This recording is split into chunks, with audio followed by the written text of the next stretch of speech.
வெண்முரசு. நீர்க்கோலம் என்பது. வாசிப்பது சந்தீப். 79 நச்சினெல்லை. பாகுகன் பெரும்பாலான பொழுதுகளில் ரிதுபர்ணனுடனேயே இருந்தான். அவன் தனியறைக்குள் பீடத்திற்கு கீழே வளைந்த கால்களை நீட்டியபடி அமர்ந்து பெரிய பற்கள் ஒளிவிட உரத்த குரலில் பேசிக் கொண்டிருப்பான். அறைக்குள்ளேயே உடல் ததும்ப முட்டி மோதுவான். எண்ணமெழுந்ததும் பாய்ந்தெழுந்து சாளரம் வழியாக வெளியேறி மரங்களினூடாகவே குதிரைக்கொட்டில் நோக்கிச் செல்வான். அவனுடன் நகையாடிக் கொண்டிருக்கும் ரிதுபர்ணன், "ஏய், நெல்! எங்கே செல்கிறாய்?" என்று கூவியபடி எடைமிக்க காலடிகள் ஓசையிட இடைநாழிகள் வழியாக ஓடுவான். விந்தையும் ஒவ்வாமையுமாக அதை நோக்கி விழிகூர்ந்து நிற்பார்கள் காவலர்கள். குதிரைக் கொட்டிலிலும் அடுமனையிலும் அரசன் வந்து அமர்ந்திருப்பது ஏவலர்களுக்கு முதலில் குழப்பமும் எரிச்சலும் அளிப்பதாக இருந்தது. அதை எப்படி எதிர்கொள்வது என்று அவர்களுக்கு தெரியவில்லை. ஏனென்றால் அரசன் முன் காட்ட வேண்டிய பணிவென்பது செயலின்மைதான்.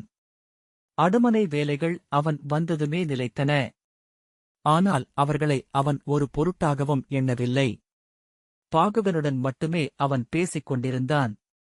அவன் செல்லுமிடமெல்லாம் சென்று அவன் செய்வதனைத்தையும் கண்டு நகைத்துக் கொண்டிருந்தான்.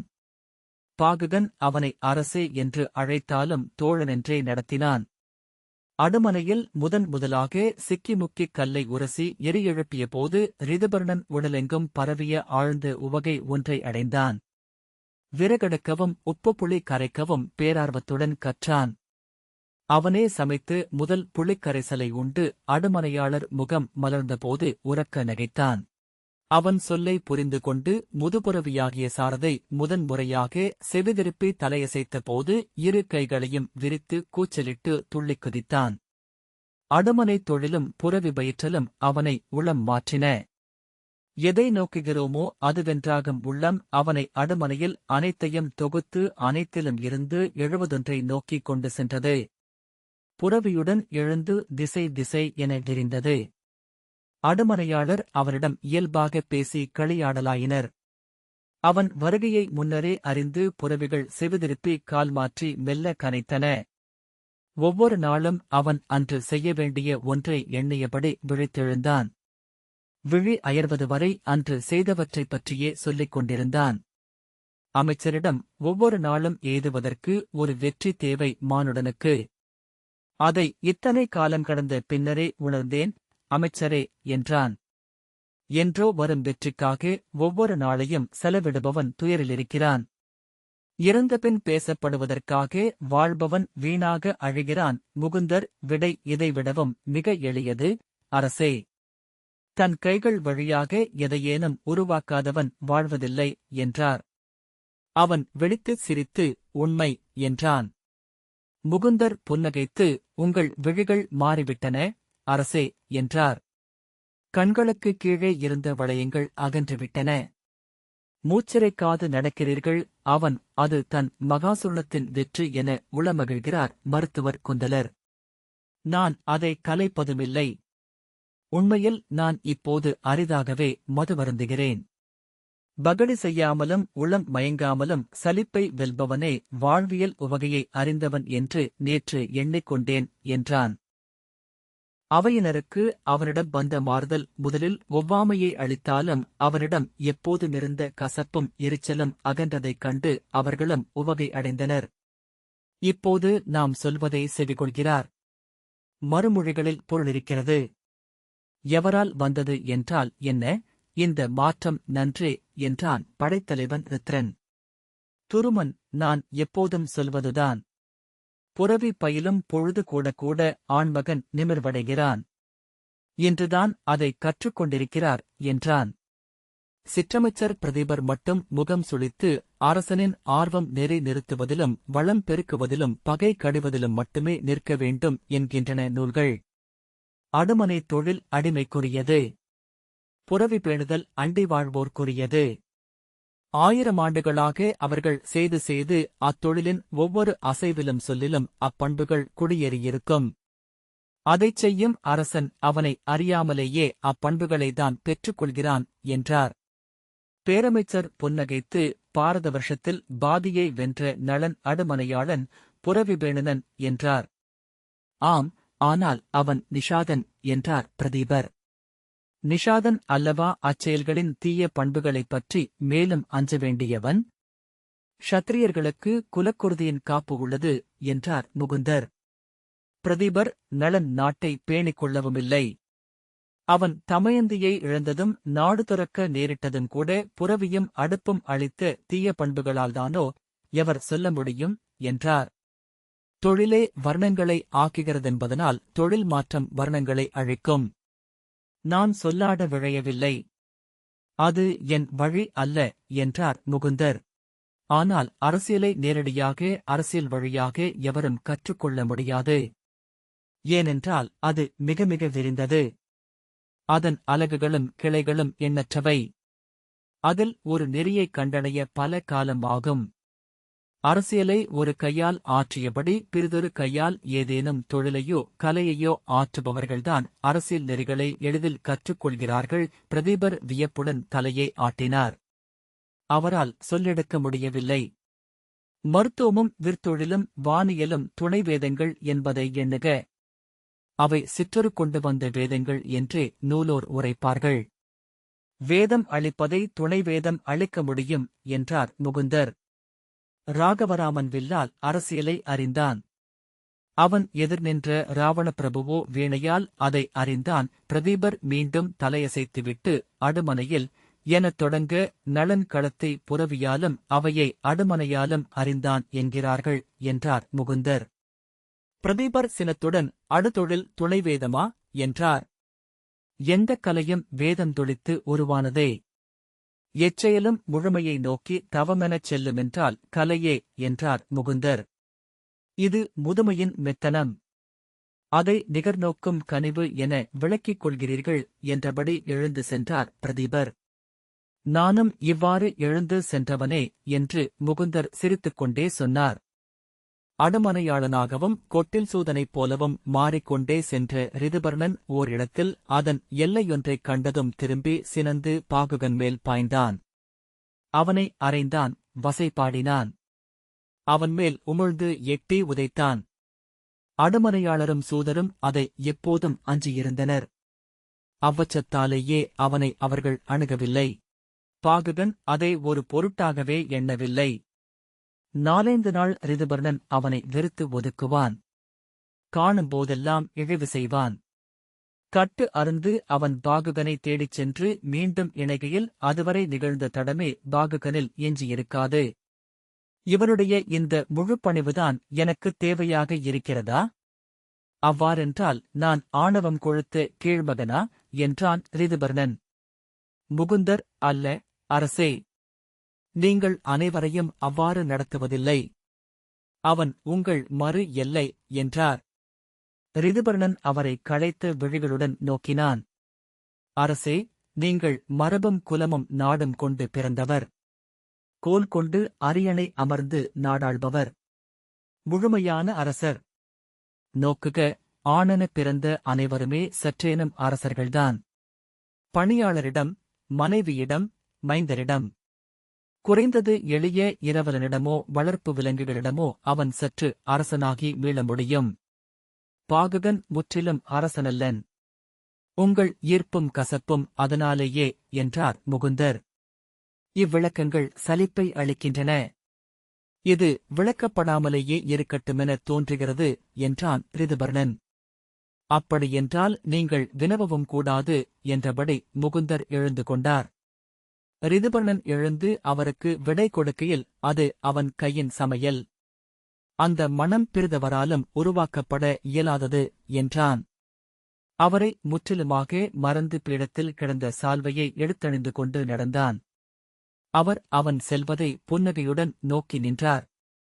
ரிதுபர்ணன் புரவிக்களத்திற்குச் சென்றபோது வாஷ்டேயன் புரவியுடன் அவனுக்காக காத்திருந்தான். அவன் சவுக்கை கையில் எடுத்துக்கொண்டு சுற்றிலும் நோக்கி, பாகுகன் எங்கே என்றான். அவனுக்கு இன்று காலை முதல் காய்ச்சல் கண்டிருக்கிறது. எழ முடியவில்லை. ஜீவலன் உடனிருக்கிறான் என்றான் வாஷ்டேயன். மருத்துவர்கள் நோக்கிவிட்டனரா என்று ரிதுபர்ணன் கேட்டான். மருத்துவரிடம் சொல்லவே துருமர் சென்றிருக்கிறார் என்றான் வாஷ்டேயன். 2 சுற்று புரவியோட்டி மீண்டபோது துருமன் வந்திருந்தான். அவன் புரவியிலிருந்து இறங்கும்போதே ஒன்றுமில்லை, காய்ச்சல்தான். மருத்துவர் வந்து பார்த்து மூலிகைப் பொடி அளித்திருக்கிறார். வாற்றுச்சாறு அடுமனையில் கொதிக்கிறது என்றான் துருமன். காய்ச்சலுக்கு என்ன ஏது இருக்க முடியும் என்று ரிதுபர்ணன் கேட்டான். துருமன் சிரித்து, அவனும் மானுடனே என்று காட்டுவதற்காக இருக்கலாம் என்றான். மேலும் புரவி பயில அவனால் இயலவில்லை. அடுமனை கொட்டகையில் நாற்கட்டிலில் கிடந்த பாகுகனை சென்று நோக்கினான். விழிகள் சற்று வீங்கியிருந்தன. வாய் உலர்ந்து ஒட்டியிருந்தது. மூச்சில் நெஞ்சுக்குழி பதைத்தது. நோக்குங்கள் என துருமனிடம் ஆணையிட்டுவிட்டு அவன் அரண்மனைக்கு சென்றான். அன்று அவையில் அவன் உளம் சொல் கொள்ளவில்லை. தன் அறையில் சென்றமர்ந்து தன்னுடன் பகடையாடினான். ஆட்டம் அகம் புகவில்லை. நிலையெழுந்து அறையிலும் இடைநாழியிலும் சோலையிலும் சுற்றி வந்தான். ஏவலனை அனுப்பி காய்ச்சல் எப்படி இருக்கிறது என்று கேட்டு வரச் சொன்னான். 1 நாள் ஆகும் என்று மருத்துவர் சொன்னார். மருந்து அளிக்கப்படுகிறது என்றான் ஏவலன். அன்றிரவு உறங்கப்படுத்தவன் மெல்லிய மயக்கத்திற்குப் பின் எழுந்து கொண்டு மீண்டும் மதுவருந்தினான். காலையில் ஒளியுணர்ந்து எழுந்தான். உடனே வாயிற்காவலனை அனுப்பி பாகுகன் எப்படி இருக்கிறான் என்று பார்த்து வரச் சொன்னான். எக்கணமும் பாகுகனே வந்துவிடக்கூடும் என அவன் எதிர்பார்த்தான். ஏவலன் திரும்பி வந்து, காய்ச்சல் அவ்வண்ணமே இருக்கிறது, அரசே. மருத்துவர்கள் வந்திருக்கிறார்கள் என்றான். காலை பூசணைகளும் உணவும் முடிந்ததும் அவன் பாகுகனை பார்க்கச் சென்றான். முந்தைய நாள் படுத்திருந்து அதே கோலத்தில் அவன் கிடந்தான். ஏனென்று தெரியவில்லை, அரசே. மருந்தை உடல் வாங்கிக் கொள்ளவில்லை. கடுமருந்து அளிக்கவிருக்கிறோம் என்றார் மருத்துவர். அவை நிகழ்ச்சிகள் முடிந்தபின் அவன் வந்து பாகுகனின் அருகில் நெடுநேரம் இருந்தான். அன்றிரவும் காய்ச்சல் நீடித்தது. மறுநாள் அவன் அனைத்தும் நலமடைந்துவிட்டிருக்குமென நம்ப விரும்பினான். உள்ளாழத்தில் அவ்வாறல்ல என்றது ஒரு மெல்லிய குரல். மருந்துகள் என ஏதும் இனி அளிப்பதற்கில்லை, அரசே. உடல் முடிவெடுக்க காத்திருப்பதன்றி வேறு வழியில்லை என்றார் மருத்துவர். என்ன நோய் என்று அவன் கேட்டான். நம்ப முடியாத அளவுக்கு வாதம் ஏறி நின்றிருக்கும் உடல் அவனுடையது. கபமும் பித்தமும் உடலில் உள்ளனவா என்றே ஐயமெழுவதுண்டு. முதல் முறை இவன் நாடியைப் பற்றிய போது நான் திடுக்கிட்டு எழுந்துவிட்டேன். மானுட வடிவில் எழுந்த ஏதோ காட்டுத் தெய்வமென்றே எண்ணினேன். வாதம் 7 முறை முறுக்கப்பட்ட யாழ்நரம்பு போல் அதிர்ந்தது. இப்போது பித்தம் விழித்துக் கொண்டு பெருகி வாதத்தை எதிர்கொள்கிறது. கபம் தவித்துச் சுழிக்கிறது என்றார் மருத்துவர். இவ்வுடலில் என்ன நிகழ்கிறதென்று எங்களுக்கு புரியவில்லை. இது உயிர் துறக்க முடிவெடுக்கவில்லை என்று தெரிகிறது. அதுவே ஒரே ஆறுதல் என்றார் பிறிதொரு மருத்துவர். அவன் எதையாவது செய்யுங்கள். அயலக மருத்துவர்களுக்கு ஏதேனும் தெரியுமா என அறிந்துவர தூதர்களை அனுப்புங்கள்.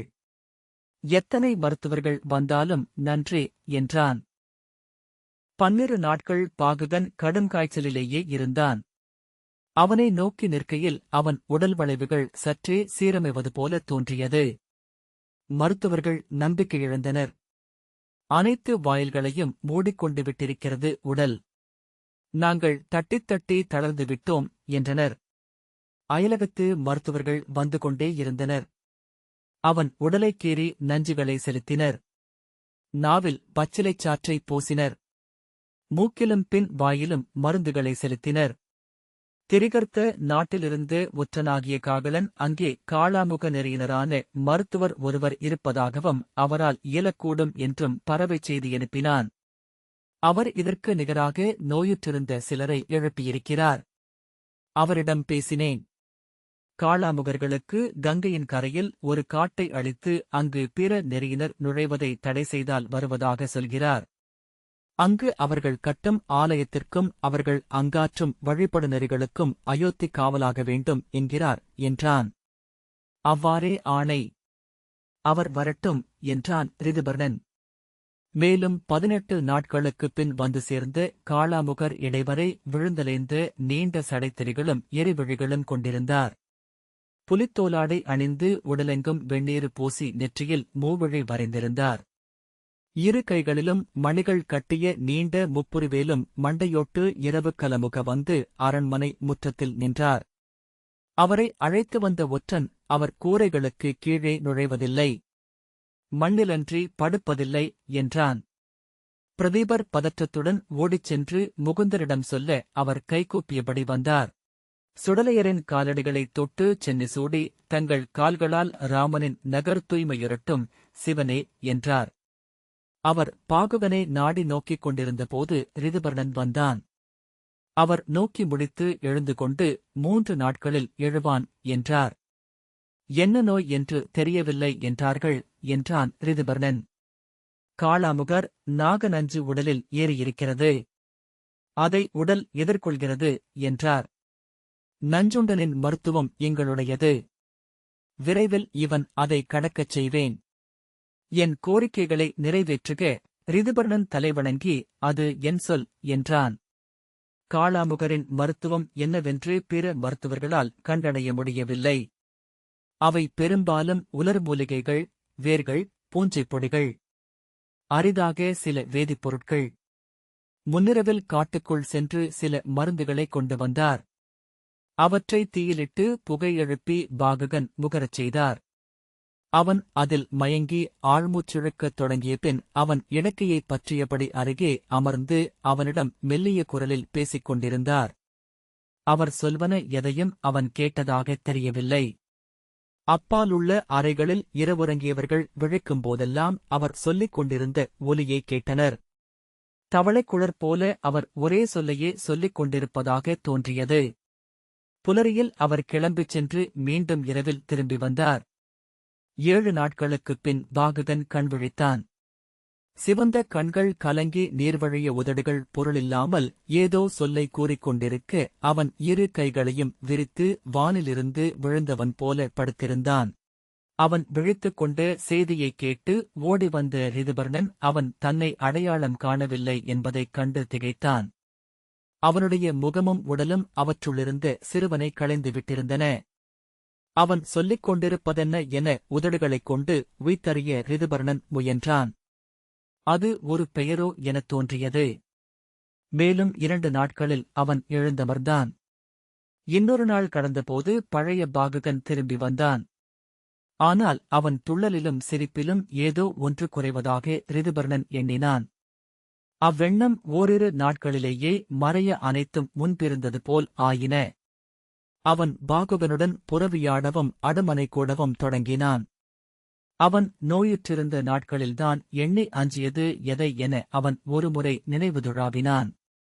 அரிதென கிடைத்து ஒன்றை இழப்பதைப் பற்றி மட்டுமே அவன் எண்ணியதாகத் தோன்றியது. அரசனின் ஆணைப்படி கங்கை கரையிலிருந்த மோதவனம் என்னும் காடு காளாமுகர்களுக்கு அளிக்கப்பட்டது. கங்கை வழியாக ஒவ்வொரு நாளும் அங்கே காளாமுகர்கள் வரலானார்கள். அங்கே ஆவுடை அற்ற சிவக்குறி ஆளுயரத் தூண் வடிவில் நிறுவப்பட்டுள்ளது என்றும் ஒவ்வொரு நாளும் அங்கே பலி பூசனை நிகழ்வதாகவும் ஒற்றர்கள் சொன்னார்கள். தலைக்கொடை பூசனையும் நிகழ்வதாகச் சொன்ன ஒற்றன் தலை கொடுப்பதற்கென்றே நோன்பு நோற்று காந்தள் மாலை சூடி வந்து சேர்கிறார்கள் கருமை எதிர்வோர் என்றான். 3 மாதங்களுக்குப் பின் அவன் கங்கை கரையில் வேட்டைக்குச் சென்றிருக்கையில் அங்கே தன் மாணவர்களுடன் அமர்ந்திருந்த காளாமுகரை கண்டான். சென்று அவர் கால் தொட்டு வணங்கினான். அவனை சிதைச்சாம்பலிட்டு வாழ்த்திய அவர், நஞ்சு கொண்டோன் எவ்வண்ணம் இருக்கிறான் என்றார். முன்பிருந்தது போலே என்றான் ரிதுபர்ணன். அவர் புன்னகைத்து, மாற்றொரு கொண்டவர் அதைத் துறப்பதற்கு தயங்குவர் என்றார். ஏனென்றால் துறக்கையில் அவர்கள் ஒரு வாழ்க்கையை இழக்கிறார்கள். மாற்றொருவா என்றான் ரிதுபர்ணன். ஆம், அவன் உடல் நாக நஞ்சால் அவ்வண்ணம் ஆகியிருக்கிறது. அந்த நஞ்சை முற்றிலும் நீக்கும் மருந்தை அவனிடம் அளித்தேன். சிறுபளிங்குச் சிமிழிலிருக்கும் அது தசபாஷாணம். அவனை 41 நாட்களில் முன்பிருந்த வடிவில் ஆக்கும் என்றார் காளாமுகர். அவன் அதை உண்ணவில்லையா என்று ரிதுபர்ணன் கேட்டான். அது தனக்கு வேண்டாம் என்றும் இன்றிருக்கும் உருவம் இயல்புமே தனக்கு இனியவை என்றும் சொன்னான் என்றார் அவர். அவன் முன் செல்ல அஞ்சி நின்று சுழலும் ஓடை போல. அவன் உடலில் இருக்கும் குறுகலும் வளைவும் அதனாலேயே. முடிவின்றிச் சுழிக்க இயலும், மண்புடைத்து பாதாளங்களுக்கு செல்ல முடியும். என்றால் இவன் யோகி அல்ல என்றார் காளாமுகர். ரிதுபர்ணன், இன்று அவன் எளிய விலங்கென்றும் அறியா சிறுவனென்றும் இருக்கிறான் என்றான். ஆம், நான் அவனிடம் சொன்னேன். எப்போது அதன் எல்லையை காண்கிறானோ அப்போது அந்த மருந்தை உண்ணுக என்று அளித்தேன். ரிதுபர்ணன் சற்று நேரம் அத்தருணத்தை தன் எண்ணத்தில் ஓட்டிவிட்டு, அவன் உங்களிடம் என்ன சொன்னான் என்றான். காளாமுகர் நகைத்து, அன்றன்று இருத்தல் என்பதற்கப்பால் வாழ்வதற்கென ஏதேனும் பொருள் இருக்க இயலுமா என்றான். இறப்பை அணுகுதல் என்றல்லாமல் இளமை முதிர்வதற்கு என்ன இலக்கு என்றான். நான் அவனிடம் உனக்கான விடையை நீ கண்டடைக, அத்தருணம் அமைக என வாழ்த்தி விடை கொண்டேன் என்றார். ரிதுபர்ணன் பெருமூச்சுடன் எழுந்து கொண்டான். விந்தை! அவன் எதை கண்டடையக்கூடும் என்றான். காளாமுகர் மீண்டும் உரக்க நகைத்தார். ஆபர் எழுந்து கொண்டு வணங்கி, நளமகாசய பிரபாவம் என்னும் நூலில் உள்ள செய்தி இது. இக்கதைகள் ஒவ்வொன்றும் ஒவ்வொரு கோணத்தில் திறந்து கொள்பவை என்றார். ஆம், ஆகவேதான் இக்கதைகளை நான் மீள மீளக் கேட்கிறேன் என்று குங்கன் சொன்னான். ஒருமுறை சொல்லப்பட்ட கதை மீண்டும் வருவதில்லை. ஆபர் சொல்பவர் எவர், அவருடைய மரபு எது என்பதே கதையை அமைக்கிறது என்றார். விராடர் கார்கோடகனால் நஞ்சூட்டப்பட்ட நளன் உருக்குறை கொண்டு பாகுகன் என்ற பேரில் ஆண்டுக்கு 100 பொன் பெற்றுக்கொண்டு ரிதுபர்ணனின் அரண்மனை கொட்டிலில் புரவி பேணுனனாகவும் அடுமனையாளனாகவும் சேர்ந்தார் என்றுதான் நான் கேட்டிருக்கிறேன் என்றார். அங்கு அவர் எவரிடமும் விழி கொடுத்து உரையாடவில்லை. விழித்தாழ்த்தி நிலம் நோக்கியபடி எப்போதும் தனியாக அமர்ந்திருந்தார். தனித்து இருள்மூலைகளில் துயின்றார். கொட்டிலில் புறவிகளுடன் மட்டும் தாழ்ந்த குரலில் பேசிக் கொண்டிருந்தார். அடுமனையில் விழிசரித்து அடுப்பில் குழுந்தாடும் அனலையே நோக்கிக் கொண்டிருந்தார். ஆபர், ஆம், அதுவே பொதுவாக பேசப்படும் கதை என்றார். விராடர், அவர் உடல் பலமடங்கு எடை கொண்டு விட்டதைப் போலிருந்தது என்பார்கள். அது அவர் உடலில் நிழலெனக் கூடியிருந்த கலியின் எடை. அவர் நடந்த இடத்தில் காலடித் தடங்கள் ஆழ்ந்திறங்கியிருந்தன. அவர் ஒருமுறை இரும்புக் கலம் ஒன்றை உதைத்தபோது அது நசுங்கியது. புரவிப் பயிற்றுனன் ஆயினும் அவர் புரவியுறுவதே இல்லை. அவர் உடலிடையை அவற்றால் தாழ முடியாது என்றார். ஆபர் நகைத்து, ஆம், அவர் உடலில் இருந்து எழுந்த நிழல் தனிய செவிகள் கொண்டிருந்தது. அவர் துயில்கையில் அவர் உடலில் இருந்து எழுந்து வளர்ந்து கூரை மேல் படர்ந்து கரிய ஆலமரமென விழுது பரப்பி வெண்சூடி நின்றிருந்தது என்கின்றன அக்கதைகள் என்றார். அவர் இச்சொற்களையும் செவிகொள்வதில்லை என்றாலும் விதர்ப்ப நாட்டு இளவரசி தமயந்தியைப் பற்றிய செய்திகள் பேசப்படும்போது மட்டும் அவர் உடலசைவுகள் மாறுபடுவதை அவர்கள் கண்டடைந்தனர். அவர் கையில் சட்டவும் விரைவழியும். கலம் ஒலி எழுப்பும். பெருமூச்சுடன் அவர் அங்கிருந்து விலகிச் செல்வார். தேடிச் சென்றால் தன் வழக்கமான அரைமூலையில் இருளில் முழங்கால்களில் முகம் பதித்து அவர் அமர்ந்திருப்பதைக் காண முடியும் என விராடர் குங்கனிடம் சொன்னார். கதை அவர் முகத்தை மலரச் செய்தது. ஆர்வத்துடன் எழுந்து அவர் எப்போதும் உதடுகள் மட்டும் அசைய ஒரு சொற்றொடரை சொல்லிக் கொண்டிருப்பதை அவர் தோழர்களான வார்ஷ்ணேயனும் ஜீவலனும் கண்டனர். அது என்ன என்று அறிய அவர்கள் முயன்றனர். அவரை அணுகுவதே கடினமாக இருந்தது என்றார். ஒருநாள் அயலகச்சூதன் ஒருவன் உணவுக்கூடத்தில் பேசுகையில் விதர்ப்ப நாட்டு தமயந்தியை காட்டில் இருந்து பாஸ்கரரின் மாணவர் பலர் அழைத்து வந்ததைப் பற்றி சொல்லிக் கொண்டிருந்தான். அன்றுதான் பாககன் உளமுடைந்து அழுததை அவர்கள் கண்டார்கள்.